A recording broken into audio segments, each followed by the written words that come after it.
What's up, guys? How are you? Welcome into a Tuesday morning edition of the Daily Juice podcast. My name is Matt Perrault. You can follow me on Twitter at Sports Talk Matt. Really, that's the handle for everything. Instagram.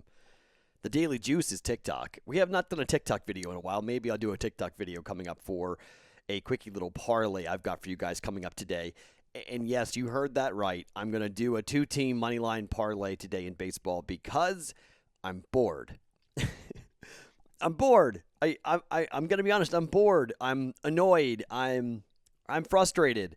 And I want us, we've not been winning wagers. Yesterday was a good day off. So we kind of kicked our heels up and took two future bets that I had made earlier in the week or earlier last week. And so we had that. And so nothing on the board last night. That was a kind of a palate cleanser for me. And now hopefully we get going here with a couple of plays. If you want to use the BetMGM offer on the parlay, you can. It's a plus 131 money line two-leg parlay. And you've got the $20 above me on YouTube where you always find Daily Juice. $20 to win $100 on any event using that promo code JUICE100 at BetMGM or BetMGM.com or the BetMGM application with new signups using that promo code JUICE100. So, a couple things on the college football front. So, we've now given you 4 plays on college football futures. I've got 6 NFL win total bets going and 4 college football win total bets going. That's pretty much it. That's kind of my threshold, and for me, that's quite a bit of money to be tied up for as long as it's going to be tied up. But I'm comfortable with it, and that's just kind of the way I'm going to roll here. But for college football, again, it's UNLV over 1.5 wins. It is Ole Miss over 7.5 wins.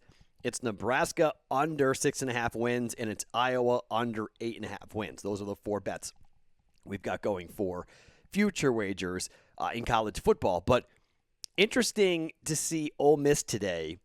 Lane Kiffin, who is 30 pounds lighter, Lane Kiffin has announced that he is 100%, his organization, his program is 100% vaccinated. Everyone. In a state in Mississippi with only 35% vaccination. Now, that is phenomenal news for a variety of reasons. It's a great signal, it's a great message, and it's a really good thing for a football program that's going to be traveling around the SEC into states where COVID is raging. The chances of COVID, an outbreak happening in that locker room for Ole Miss is low. So I'm really psyched to see that. And Lane Kiffin said, didn't want to get political, just a statement. And that's the thing. Vaccines aren't political, guys. Just FYI. It's not a political statement to say get vaccinated. It's not political. Okay? It's a good thing. And so now Lane Kiffin's whole program is vaccinated. And so the chances of them forfeiting a game or missing a game due to COVID, very little. So that's phenomenal news for the 7.5 over 7.5 Ole Miss bet, which is my favorite bet of the college football season going into the year, is Ole Miss over 7.5 wins. I am so high on the Rebels. I think they're going to be phenomenal. Can't wait to watch their football games and bet the over and bet overs and overs and overs on Ole Miss. They're going to score a ton. They're going to give up a ton. 70 points a game basically is what we're going to see out of Ole Miss. But if they're in shootouts, that generally bodes well for them. So those are our 4 bets for college football. I don't think I'll have really anything else. I might have 1 or 2, but like I mentioned, we're pretty committed to the futures market, and I kind of wanted to get to real games and start betting on real games. So that's kind of where I am for that. All right, let's start talking about plays here today. And, well, the Pete Rose autographed jersey is up for grabs, okay? If you guys go to BettingPros.com, and, well, if you guys go to Apple or Stitcher and leave a review, and then go to bettingpros.com/juice, take a screenshot of the review, drop it in, and you are entered. If you've already entered into the contest previously, you are already into the podcast for the Pete Rose signed jersey here in the month of August. So it's a pretty cool keepsake. Maybe you youngsters don't care about it, but I think people who grew up in the 70s and 80s would be pretty, it's a pretty good talking piece for your man cave to have a Pete Rose autograph signed jersey in there, hung up, framed, and whatnot. So pretty cool thing we're giving away here this month, at the end of the month, for the month of August. Due to what happened with Patrick Kane, not Patrick Kane, sorry, with Evander Kane, the Pete Rose interview is not going to happen. They said, no, not going to happen. No big surprise because, well, you asked Pete Rose. So what about betting on games you managed? Yeah. So that interview now is dead due to what happened with the Sharks player and the investigation going on with the NHL. We did record episode 5 of the Sharps Report. This is going to feature Patrick Everson, a longtime sports media member. If you have not gone and subscribed to the Sharps Report, please do that right now, and you'll get it coming up on Wednesday morning. The video, we're like one episode behind. Episode 4 with Alan Bell will come out on the YouTube channel. The first 3 episodes are already out on BettingPros' YouTube channel. Episode 4 probably comes out sometime today, tomorrow, and then episode 5 will drop at some point Thursday, Friday for video. But the audio will be out Wednesday morning for Patrick Everson and myself going over everything happening in the sports gambling world. And it's been a big, big week in the sports gambling world. New York, the buying out of the Score by Penn National, Barstool Sports potentially doing a deal with Major League Baseball. I mean, it is a big week in the sports gambling world. And we talked about all of it coming up with Patrick Everson on Wednesday for episode 5 of the Sharps Report. Go subscribe where you get your podcasts for episode 5 of the Sharps Report. Go to YouTube. And I've got this goal, 5,000 subscribers on YouTube. I'll find something really cool to give away or to incentivize you guys to do that. We haven't come up with it yet, but I'm trying to get to 5,000 subs by the start of football season on the YouTube channel. So if you're on YouTube, if you haven't subscribed to the Betting Pros YouTube channel, Fantasy Pros has like 100,000. Now, you're not going to catch them. But I would like to get to 5,000 on YouTube before we get done here with the month of August. So do me a favor, go subscribe on YouTube if you can. Okay, so here we are with baseball. I've got 3 plays for you guys coming up here on baseball. Now, the Boston Red Sox are a team that I have been winning with, not consistently, but pretty well over the last couple of months. Red Sox were off yesterday. It is Luis Patino up against Eduardo Rodriguez, all right? 9.5 is the total here for this game. The Red Sox score over 5 runs a game, and they have their backs against the wall. Erod has not been good. He's been getting hit. He's been getting hit consistently. The starting pitching for the Red Sox has been absolutely atrocious. I think there is value on the Red Sox here at minus 120 because it is a must-win baseball game. They're 4 games back of the Rays. Fenway is going to have a playoff-type atmosphere.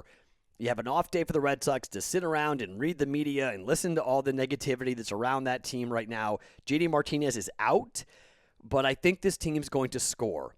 I think you'll see Verdugo. I think you'll see Devers. I think Bogarts. I think maybe even maybe even a guy like Hunter Renfroe.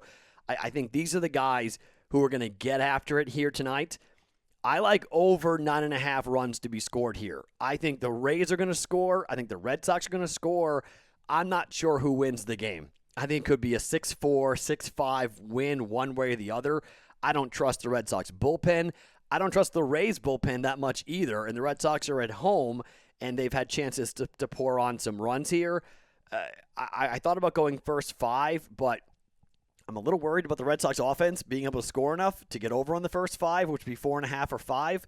So I'm going to hope that the bullpen coughs up a bunch of runs and both teams score a ton here tonight. I'm going over 9.5 runs at minus 110 for a half a unit for the Red Sox and the Rays. And let's see if both Patino and Rodriguez both get hit hard by the offenses, and we see a lot of runs being scored here. Lean on the Red Sox to win the game, but I'm not comfortable given the way they've played and how poorly they have been playing. I'm a little concerned about the Red Sox losing this game, but I think it's going to be high scoring.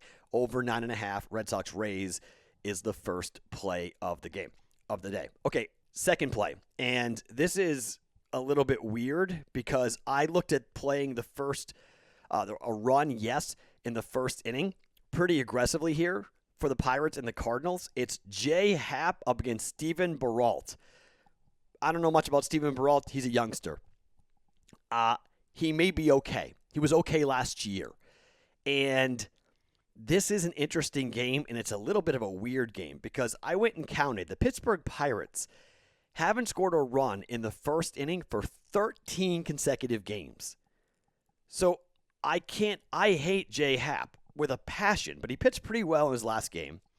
The Cardinals offense has not been scoring all that well lately, and the Pirates offense is an absolute dumpster fire right now. I mean, they are not scoring at all. They're 30 games under 500.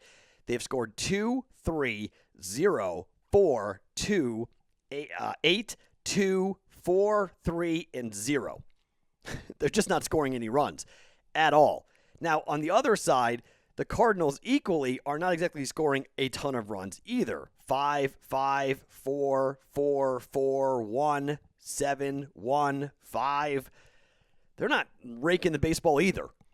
So I think these are two teams that are kind of middling. The Pirates are cashing out. The Cardinals aren't playing great. They're one game under 500 right now at 55 and 56. It's a little dicey with the starting pitching because Happ could get tattooed and give up a ton of runs. I totally understand that since coming over after the trade deadline. But, he pitched against Atlanta, 5 innings, 2 earned runs, 5 hits, 1 home run, but he pitched pretty well. And so it's sort of like, all right, let's see if he can try to duplicate what he did in his first start with the Cardinals coming over to the National League. And sometimes American League pitchers do pitch well because the hitters haven't seen him.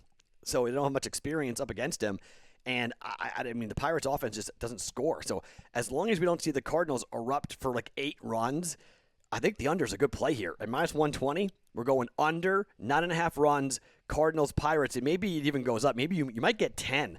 If you can get 10, that's even better. So try to shop around. But maybe by the time you guys are listening to the podcast, it's at 10. And take the under for Cardinals, Pirates, just simply because the Pirates aren't scoring at all. Home or away, they're just not scoring, and the Cardinals aren't really scoring either. So, watch a run get scored in the first inning. I was leaning there. I was looking at it because, the Pirates are still 67 and 45 all time to a yes run in the first inning, but they have been so cold in the first.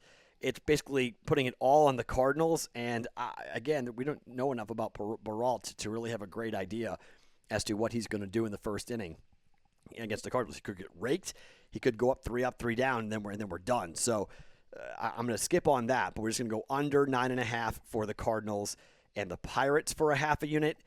And here's the parlay. If you want to use it, go ahead. If you want to jump on it, coming up here for these for this, it is a plus 131 parlay that you can jump on with the BetMGM offer, which would give you $20 to win $100 or $20 to win more than $100 if you want to go ahead.